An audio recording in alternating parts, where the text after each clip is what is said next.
প্রথম আলো ও ডেইলি স্টারের প্রধান কার্যালয়ে হামলা, ভাঙচুর ও লুটপাটের ঘটনায় ১৭ জনকে গ্রেপ্তার করেছে পুলিশ। এই ঘটনায় এখন পর্যন্ত ৩১ জনকে শনাক্ত করা হয়েছে। দুপুরে ডিএমপি মিডিয়া সেন্টারের সংবাদ সম্মেলনে এসব তথ্য জানান ডিএমপির অতিরিক্ত কমিশনার এস.এন. নজরুল ইসলাম।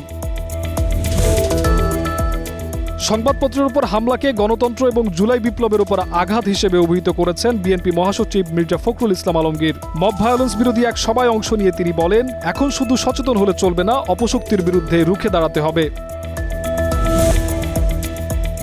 ওসমান হাদির মৃত্যুকে কেন্দ্র করে সরকারের একটি অংশের সহযোগিতায় মব ভায়োলেন্স হয়েছে বলে মন্তব্য করে এনসিপি আহ্বায়ক নাহিদ ইসলাম বলেছেন, রাজনৈতিক সমর্থন ছাড়া এটি সম্ভব নয়। নির্বাচন প্রতিহত করতে মব ভায়োলেন্স চালানো হচ্ছে বলেও মন্তব্য করেন তিনি।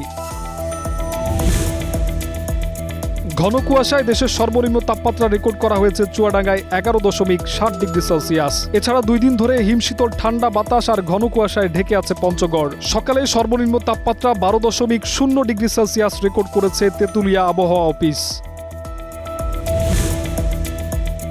ইন্দোনেশিয়ার রাজধানী জাকার্তা থেকে ইয়োকার্তাগামী সড়কে একটি যাত্রীবাহী বাস নিয়ন্ত্রণ হারিয়ে উল্টে গেলে অন্তত ১৬ জনের মৃত্যু হয়েছে। সোমবার ভোরে হাইওয়ে ইন্টারচেঞ্জে দ্রুতগতির কারণে দুর্ঘটনাটি ঘটে। এতে ৩৪ জনকে উদ্ধার করা হয়েছে, যাদের কয়েকজন বিভিন্ন হাসপাতালে চিকিৎসাধীন।